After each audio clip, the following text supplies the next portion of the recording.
The interesting question to me, in light of these possibilities, is when did he actually get the idea of managing them? Joe Flannery states, and it could be true, that Brian was already thinking about going into management by the late summer of 1961. And so he would have landed on the Beatles somehow, no matter what. They were big. People knew about them. They were the band, right? Yeah. Welcome to 1961. Isadora Duncan works for Telefunken. Isadora Duncan works for Telefunken.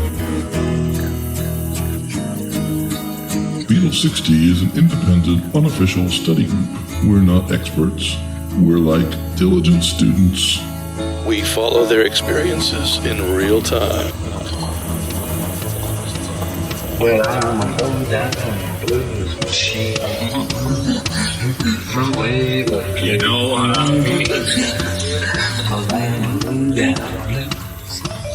a low down blues machine.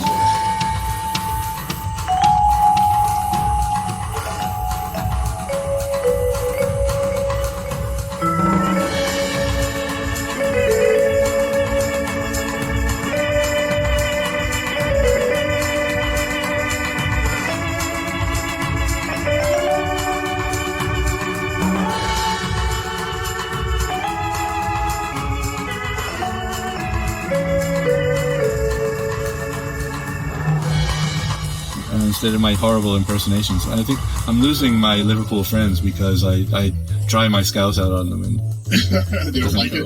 It doesn't go over. I don't know. I really don't think they like it.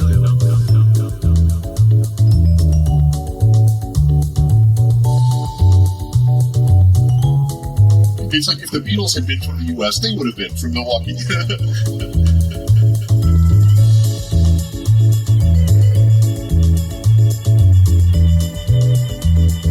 I'll give you the backstory. I was browsing on Facebook, and I was scrolling through the Beatles book collectors group.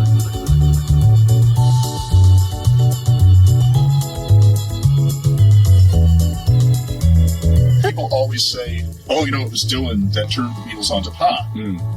But Lewison will talk, just kind of offhand about the fact that John had smoked pot by 1960.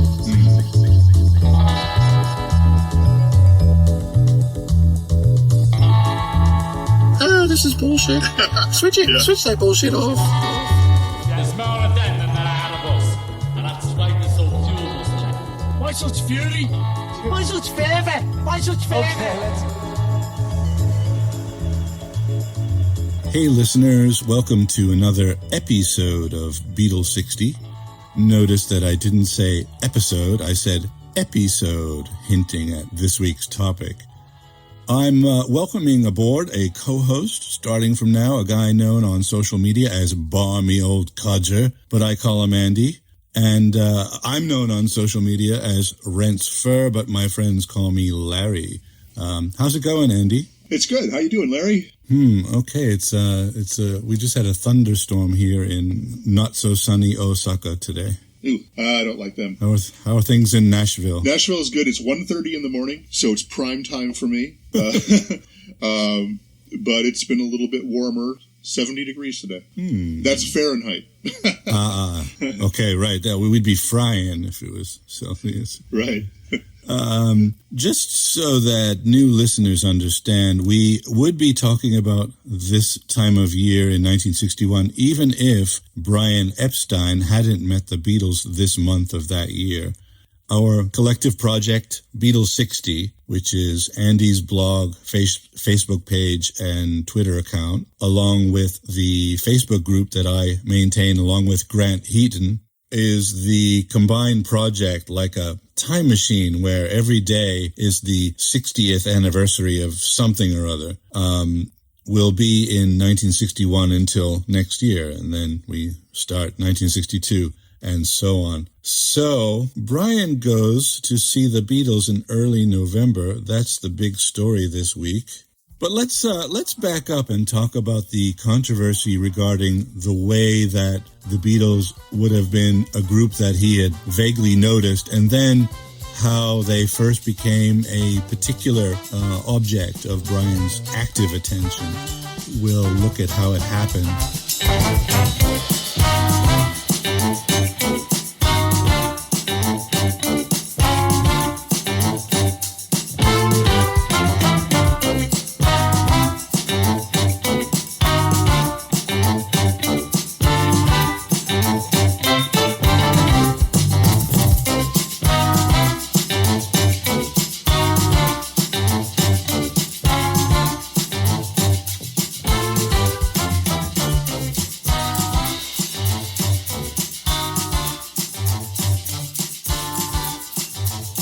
Andy, first-hand accounts from primary sources aren't always reliable. Why not?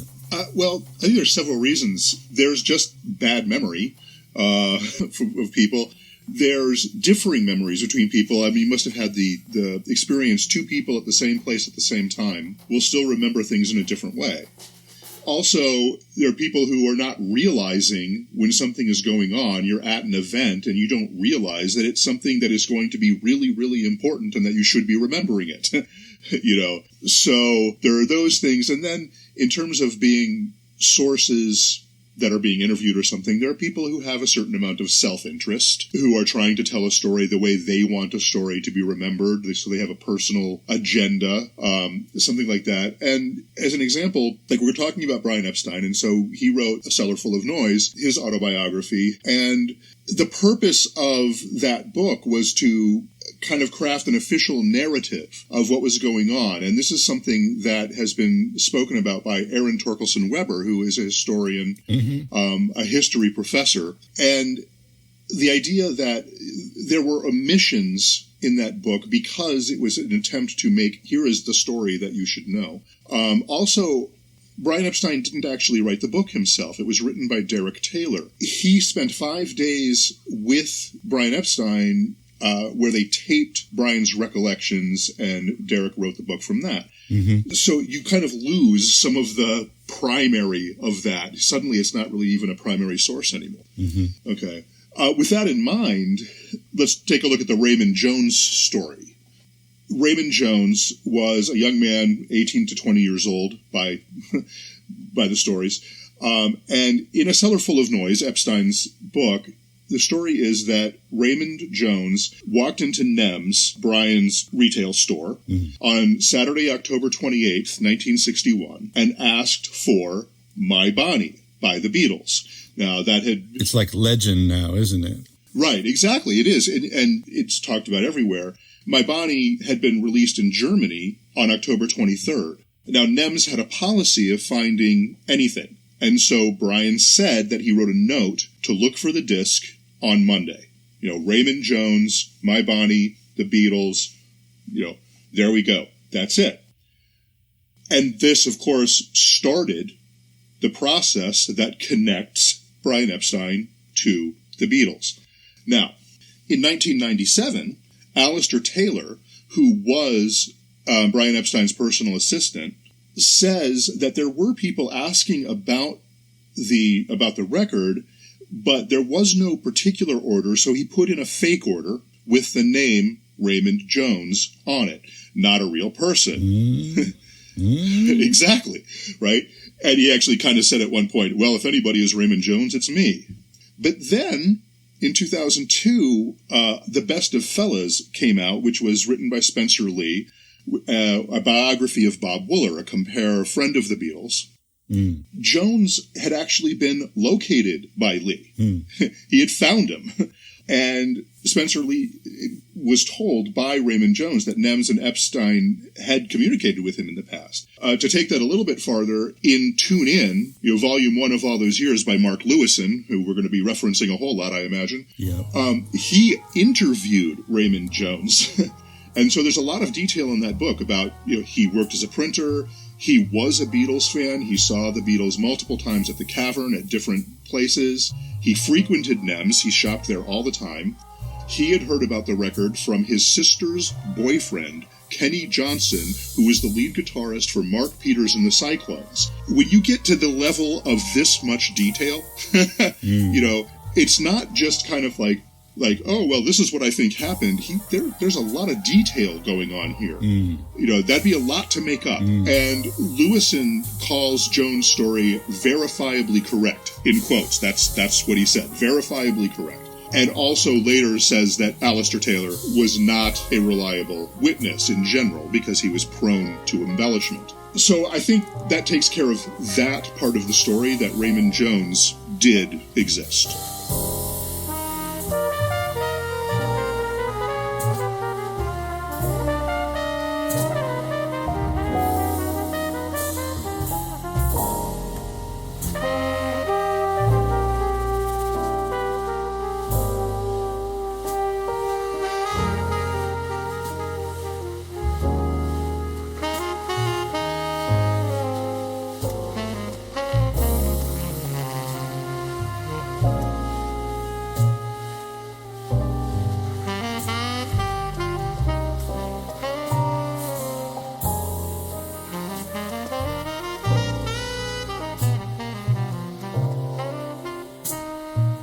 So a key takeaway here is to watch out for, know-it-alls on social media who cite primary sources as like that's proof of an undistorted narrative of the past.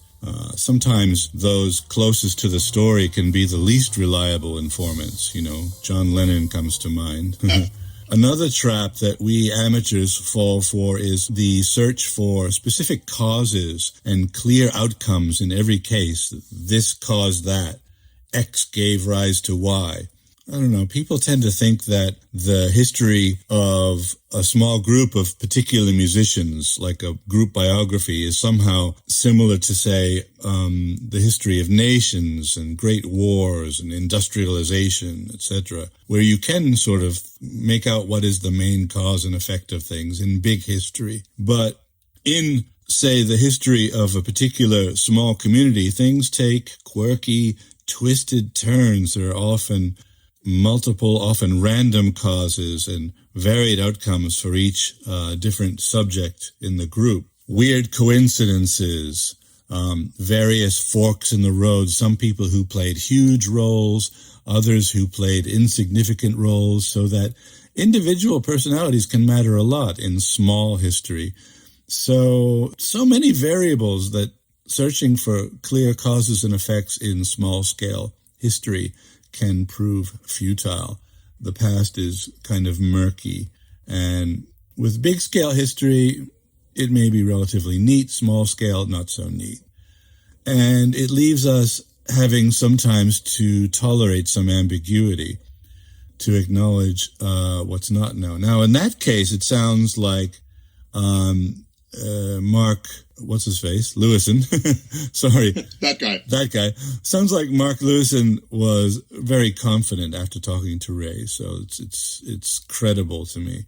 Sometimes we sort of know stuff with some degree of confidence, and when the evidence is strong and enough reliable sources point in the same direction, a plausible causal inference can be made, like Jürgen's, John's, and Paul's tellings about the famous haircuts a few weeks ago all point to one cause. Paul and John wanted to look like cool Parisian guys and pick up French girls. It's just... Apparently it didn't work that well, but... Yeah, but they wished to do that. Yes, yeah. It was their aim, yeah.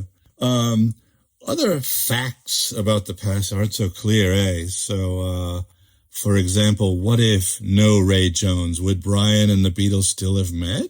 Historical counterfactuals, also known as what-ifs. I hate to raise this because it's a tricky area, but I think they're of limited value, but they do serve a purpose sometimes. Naturally, we can't use time machines to perform actual experiments in history as if we have two identical universes but alter one variable, like killing baby Hitler in an alternate universe, or what if Eleanor Roosevelt could fly? Do you know that reference, by the way? I don't know that reference. Oh, I'll send it to you later. I'll send you the clip. Okay. It's a Saturday Night Live skit. Okay. But Sometimes it can be an informative mental exercise akin to writing fiction, insight through the prudent application of some imagination. I've never cared for what-ifs myself much, but I'll take your word for it there. Yeah, most people would agree with you. I think it can be useful to imagine, but only in some cases. And Yeah. even then, it's not so useful. For me, to think about the things that could have gone wrong give me a sense of awe over the things that went right. You know, what if Paul stayed at his job winding coils and didn't go to the cavern, you know, and was out of the group? That would have really changed things, you know? Quite a bit. Yeah, so he made a decision, you know? Or if Dot didn't miscarry, right? Yeah, again, yeah. You know? So what ifs are weak, but the opposite kind of weak interpretation, the other end, which is also weak, other extreme, is the belief in inevitability. And I think like religious people love this, you know, you notice like people who are like strong Christians on the internet will be like, no, the Beatles were inevitable. It had to happen because they're like gods, you know? So a moment of what if thinking can give us an appreciation for what actually happened. It's sort of like the debate over evolution, you know, it's amazing to think about evolution, you know, scientifically. And it doesn't take away any of my awe, but for heavily religious people, it like destroys God or something. Right. You know? Now, sometimes the formulation, if there had been no A, there would have been no B, makes complete sense. For example, I think it was Mark Ashworth, right, said in a comment the other day that, you know, no Alan Williams, no Hamburg, and that's clear. You know, that there's no way around. That's clear, easy. If no A, no B. But in the case of Ray Jones, his request at Nems for My Bonnie may not have been so singularly consequential, since there would have been so many other ways that Brian could have become interested. I mean, it's as if in 1961, the local music infrastructure of the city of Liverpool itself was a protagonist in our story. Sometimes it's valid to say no A, no B. Sometimes it's not, case by case, but in this case, we can say with confidence that Brian Epstein and the Beatles would come into contact around this time almost inevitably, because Brian was itching to get into theatrical management, and they had a number of contacts in common, and the Beatles were becoming overwhelmingly popular in Merseyside.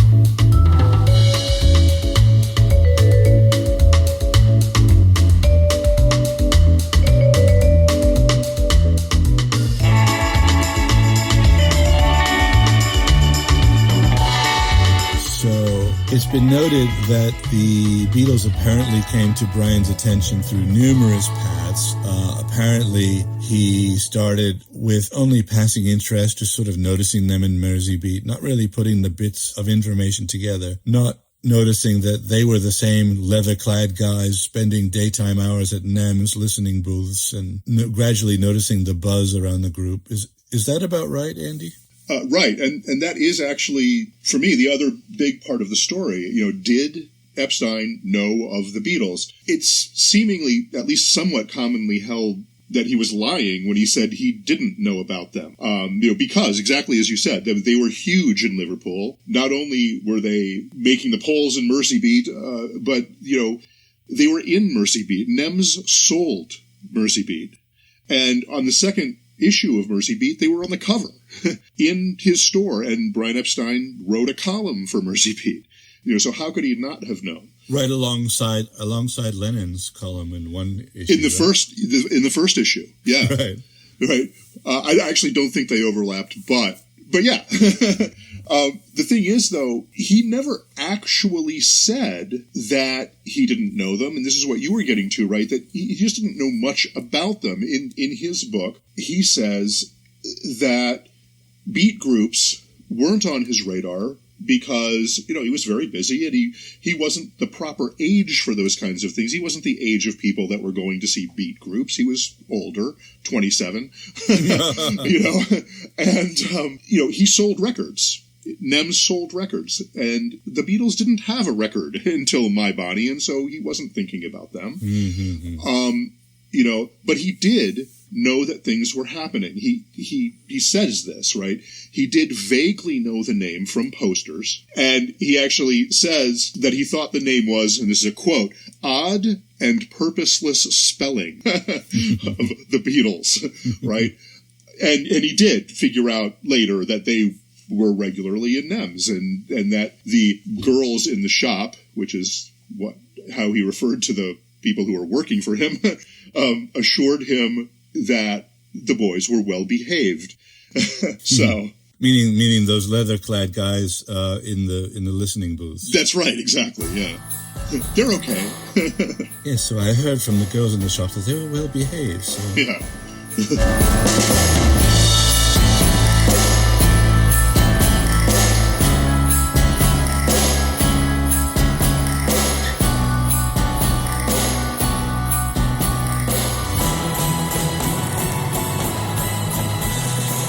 So the Cavern was, without a doubt, the first time Epstein deliberately went to see the Beatles play, right?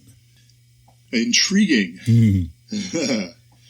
So this leads to some provocative comments offered by Jerry Murphy in our Facebook group.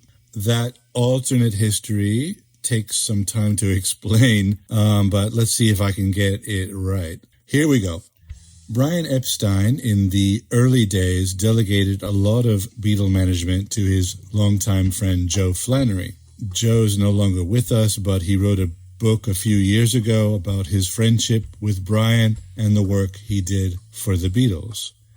The way that Joe told the story in his book, which we'll link to in the show notes, before Brian would descend into the cavern in November, he had sent Joe down there to scout it out on the 26th of October, which is strange because Brian in his book says that My Bonnie was ordered on the 28th. So why is he sending Joe down on the 26th? I don't get it. Right, exactly. Yeah. Very strange. Very strange. So the way that Joe tells it, it sounds as if he heard about the Beatles from Brian. In our Facebook group, Jerry explained at length why he thinks the real story could in fact have been that it was Joe who brought the Beatles to Brian's attention, along with the Mersey Beat and the kid Ray who ordered My Bonnie et al. It's too much to explain here, but Joe's office was in Toobrook, which is between West Derby and Anfield. Mona had booked the Beatles for monthly gigs at Brockman Hall, St. John's Church, and Joe's office was right nearby. Jerry has heard from a number of primary sources, not sure how reliable, but primary anyway, that Joe was aware of the group's popularity in Toobrook already. Basically, Jerry wants us to recognize the Brockman Hall gigs as important in their development. The stage was big, the pay was great, and they were locally loved. His point, I think, is that Brockman Hall gigs mattered at least as much as Cavern gigs. I think he'd say they mattered more or were simply more exciting. We need to have him as a guest on an episode if he's willing. That would be great, yeah. I didn't know anything really about Jerry until recently, and a couple of messages between us on the group. But so, what do you know about him? He's not only one of the most informative participants and promoter of our group on Facebook, but also himself a well-known and loved, mostly solo Liverpool singer-songwriter. I think solo mostly, for like decades. I don't want to age him too much, He was also the founder or co-founder of Cavern City Tours, and as if that's not enough, the man's a scholar. Among other degrees, he earned a master's degree in the Beatles, popular music and society from Liverpool Hope University. We'll put a link to his website in the episode notes, By the way, I pointed out to him that Joe's own story was that Brian sent Joe down to the cavern to scout it out in late October. And, that didn't change Jerry's mind at all. He just explained that. He said, His response was, very diplomatic. It doesn't sound like Joe, however. My belief is that they had secrets from each other. One was the fact that Eppie had been to see the Beatles and made contact at St. John's, Tobruk, as early as the end of August, and had never let on. Business was business after all. now, those who think Brockwin Hall mattered more than the Cavern, there might be some politics, might be some Liverpool local politics involved, or like neighborhood politics, city centre versus Tobruk or something. Could be. But they seem kind of wedded to this idea. I don't know. Well, it's very interesting. And for me, there are two things to unpack here. First, Joe Flannery. Here's a rhetorical question. When someone says things that are verifiably untrue, can you then believe anything that they say? Uh-oh. So Joe, is Joe a suspect? Joe's a suspect, yes. Oh. So here, the example.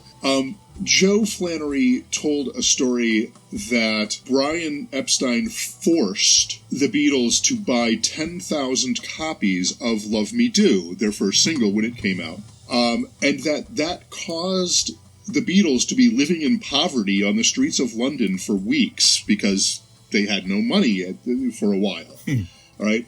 And that you could see the effect because then Love Me Do actually spent 2 weeks on the chart. Now, the reality is that the Beatles didn't actually move to London for any significant amount of time until the summer of 1963. Love Me Do came out in October of 1962 and was on the charts not anywhere near that summer. Plus, Love Me Do was on the charts for 18 weeks, not 2. It reached number 17. It was not a massive hit. Their debut was not a big, huge number 1 or even top 10 smash. But one of the things that we'll end up talking about in a year or so is that, George Martin, one of the things that impressed him a whole lot was that even though it only reached number 17, it had that staying power. It was on the charts for a long time, considering that it was only a number 17 song. In any case, so that is not true, that story. Joe Flannery also told a story that the Beatles would stay at his place very often. Could be, right? And that John, having seen a picture of Joe Flannery's mother, saw her haircut, and that was what gave them the idea to do the Beatles' fringe mop-top haircut, which is beyond verifiably untrue. I mean, because it removes Astrid and Stu from the picture, and it removes the fact that Jürgen Vollmer was the one who actually cut John and Paul's hair in Paris, all that. Anyway, so these things are verifiably untrue. Now, he makes another claim that he taught George to drive. Harrison. Okay. Yeah, George Harrison, right. And so can we believe that? It's like, we know that these two things that he said are not true. So can we take it on his word that he taught George Harrison how to drive? I mean, it's possible. It's certainly possible that happened, but how much can you trust him, right? Lewison pretty much writes off Flannery as a reliable source completely. In fact, he says that the Love Me Do story especially is a smear. Not happy about that at all. Okay. As for Jerry, much more interesting.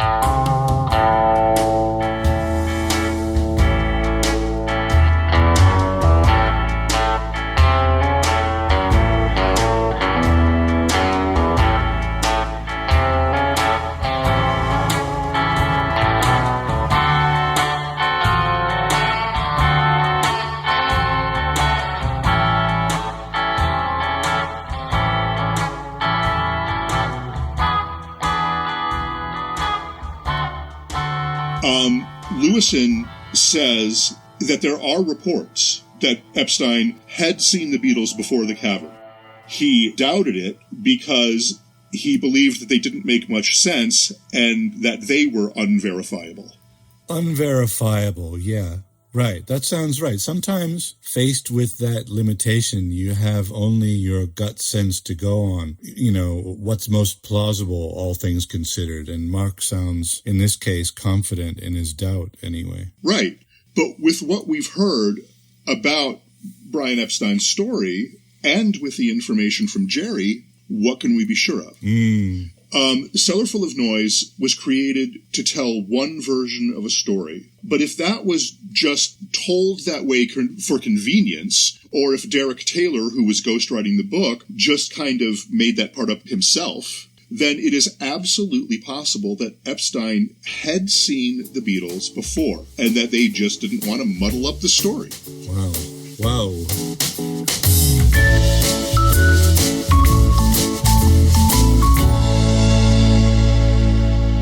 Andy, could you tell us the most confident known narrative? I think it's time now we talk about the actual cavern descent.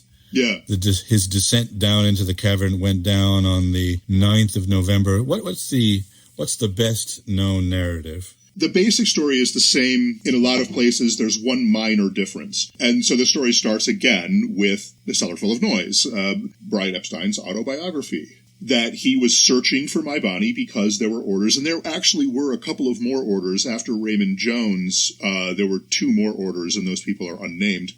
But he then figured out that it was the Beatles through talking to people, including some of the girls that worked for him. He found out that they were popular in Germany, hence the single from Germany, but that they were from Liverpool and playing at the Cavern. He made arrangements to go on November 9th, supposedly just to talk to them about my Bonnie. He needed copies of it. He needed to figure out how to get it. All right, so that's why he was going to go to the lunchtime session on November 9th. He arranged with the Cavern to have him let in because he wasn't a member. He didn't want to stand in line, and so Paddy Delaney, the doorman, was to let him in. When he got in, he talked to, and I don't mean to overstate this, but it's always the way it is in the book. He talked to one of the girls who told him that the Beatles are going on now, and there was that story. Now, in 1981, Bob Wooler, in an interview, said that in actuality, the Beatles were already on stage, and that Epstein asked him if it was the Beatles. Is that the Beatles? And Wooler told him, yes, it is. That's them. Bob Wooler, it's just my sense. I have no idea what the historiographers say, but Bob Wooler, every time I see him quoted, it just sounds right, That's a good feeling to have, yeah. I haven't gotten quite there yet. I just don't know enough, but yeah. But it's an interesting part, because if we do assume that Wooler is a good source, it implies that Brian really did not know who the Beatles were, unless this can be interpreted as Brian ran into Wooler before the stage was, in his visual range, and all he could do was hear them, and he was asking, is that the Beatles that I'm hearing playing, just to make sure. Theoretically, that's possible. Then, of course... Or maybe he was just, didn't know which band was which, like they all kind of looked the same or something. Yeah. Which they didn't, but, Right, but it still kind of, takes away from the idea of if he had seen them before, then you would think that he would recognize them. That makes sense. Right. Yeah. But if he couldn't see them on stage... yet, because he wasn't in the visual sight yet, that maybe he didn't know if it was them or not. But, so Brian, his description of them is fun. They were untidy, they smoked 8, and pretended to hit each other on stage. They turned their back to the audience. They told private jokes, right? Yeah. But they were captivating, had considerable magnetism, and he loved their ad-libs. That sounds like the Beatles, doesn't it? It does, yeah. And so he went to see them at their break or after they played. And again, the idea was he was going to ask them how to obtain copies of My Bonnie. The story that's always there, the big famous one, is that he shows up in the room where they are, and that none other than George Harrison says, and I'm not going to do a George Harrison impersonation, says, hello there. what brings Mr. Epstein here? Hello there, what brings Mr. Epstein here?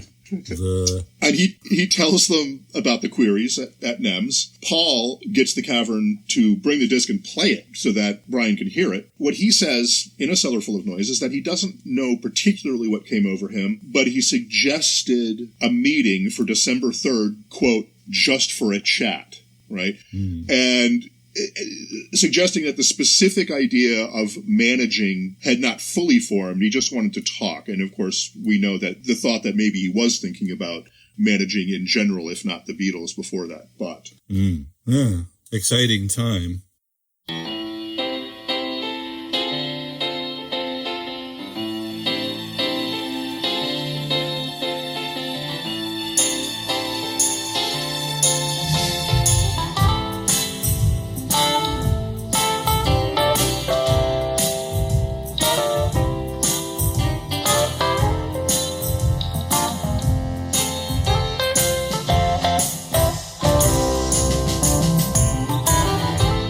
Epstein, first time watching the Beatles at the Cavern, he noted afterwards, like you said, that they were unprofessional, but had it, the je ne sais quoi.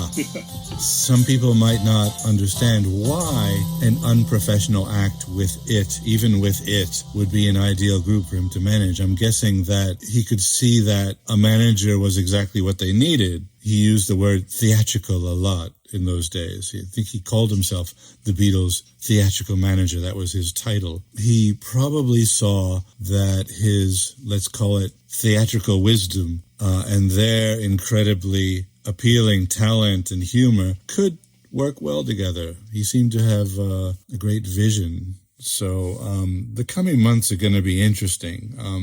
Oh, yeah. Any last words about the first meeting of the Beatles and Epstein? Well, whenever Brian actually saw them for the first time, his description of them wouldn't have changed. Their casual act would have been the same. They may not have been eating at Brockman Hall because it wasn't a lunch place, but the rest of the things they would have been doing, the hitting and the smoking. So the interesting question to me, in light of these possibilities, is when did he actually get the idea of managing them? Joe Flannery states, and it could be true, that Brian was already thinking about going into management by the late summer of 1961. And so he would have landed on the Beatles somehow, no matter what. They were big. People knew about them. They were the band, right? And so, there's a sense in which these little details can come across as pretty nitpicky. Right. but those of us who study the Beatles love that kind of detail, right? Yeah, we're nitpicky people. At least you all are. I just kind of go with the flow. With whatever sounds most confident.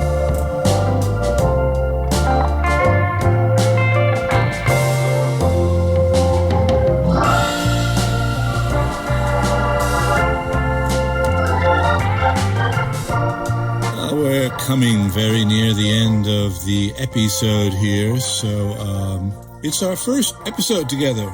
Maybe it's an ideal time just to explain what our project is about. Is good idea? Good idea. The other day, I was thinking it's like a daily soap opera that goes on and on for decades. That sounds exciting, doesn't it? That's really going to draw a lot of people in. I remember as a little kid throughout the 60s, my mother would watch the same soap opera, and it just went on for years. The story would be continuously evolving every day, outrageous stories. Yeah. I think it was As the World Turns or one of those, for years and years. It outlasted the Beatles, it was that long. It went on for decades, Exactly. And so... also, our history 60 years ago every day, it's like a never-ending story. It's not like 60 years ago static. It's like every day is a new day 60 years ago. So, Andy, do you think that our Beatles 60 project is for our Facebook and Twitter friends and followers of your blog a comparable experience to watching a soap opera forever?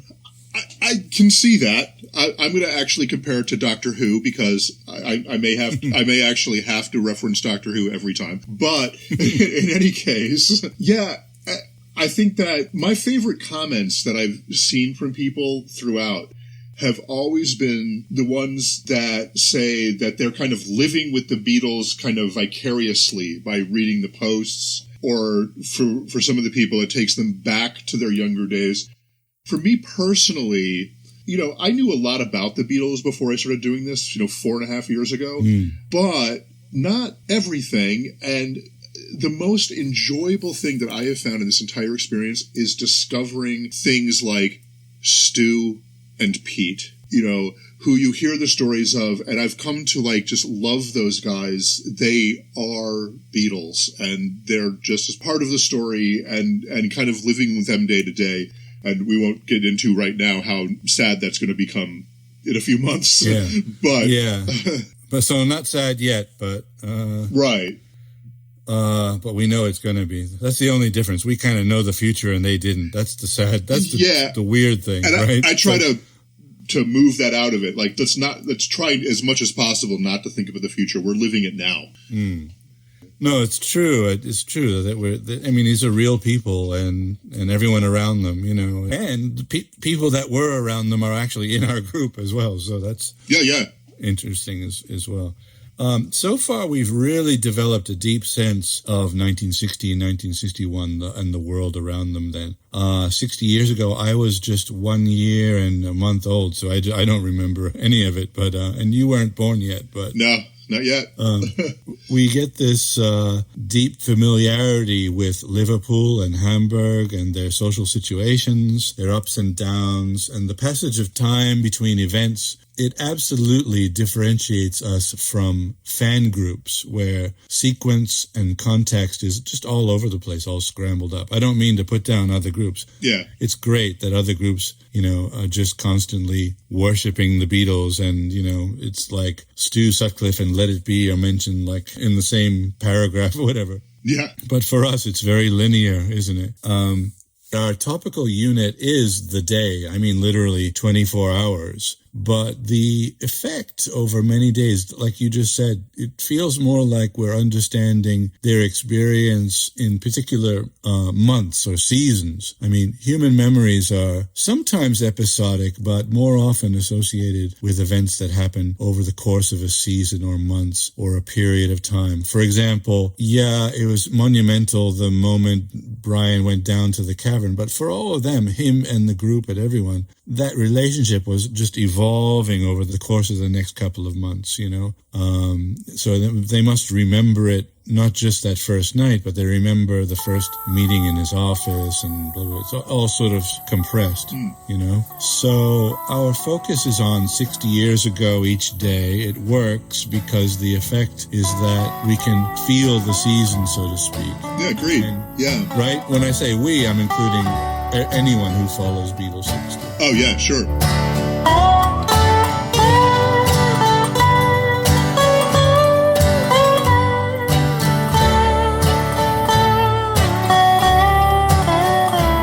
Andy, now here's a tough question for you. We benefit, and it's okay if you give a long pause to collect your thoughts.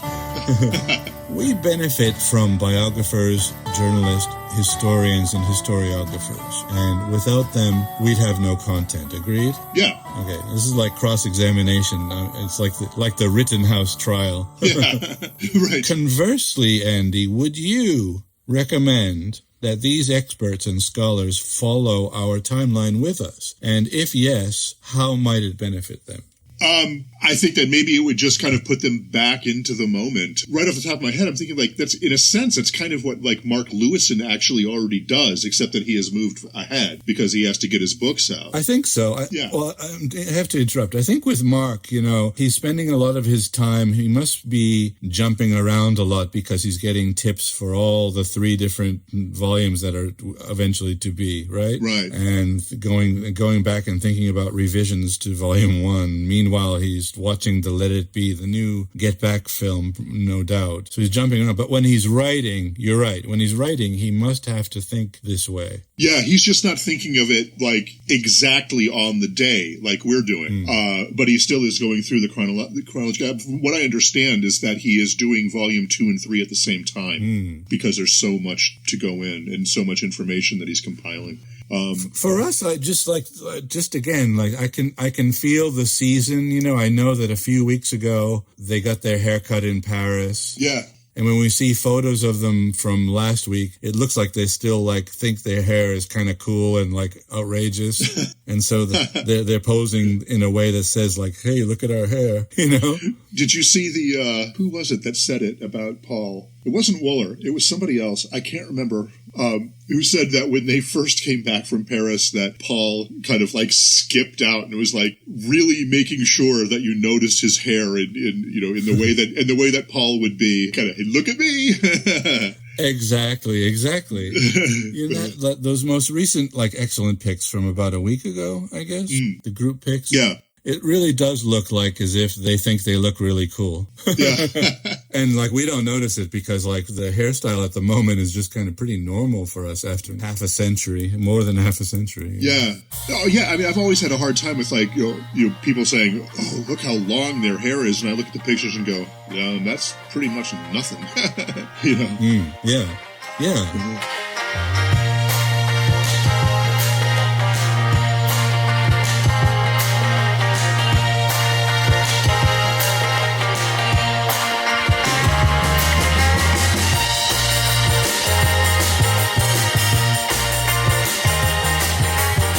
Okay, so that's all for this week. Please check the show notes for links to Andy's blog, barmybeetleblog.com, and Barmy Old Codger on Facebook and Twitter. You can search. And also check out the Facebook group that I maintain along with Grant Heaton. It's called It Was 60 Years Ago Today, and that's on Facebook. Go to groups and then search It Was 60 Years Ago Today.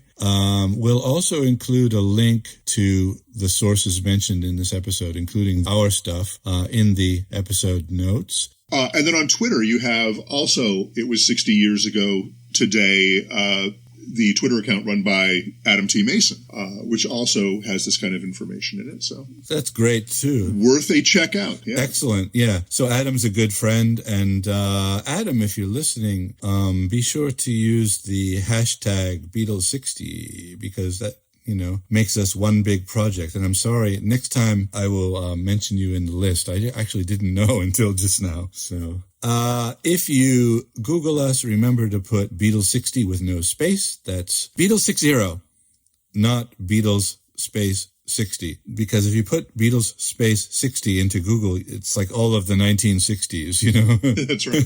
It's like everything in the world is the Beatles in the 1960s. So there's got to be no space. Beatles 60 in quotation marks. And you will find all of our stuff. You'll find Andy's blog, our Facebook group, Adam's Twitter account, everything. So have a good week, Andy. Yeah, you too, Larry. Take care, and thanks to everyone for putting up with this. Exterminate. Yes, the Liverpool Dalek. I'm the Liverpool Dalek. Oh, I'm sorry for my scouse, all Liverpudlians. My apologies.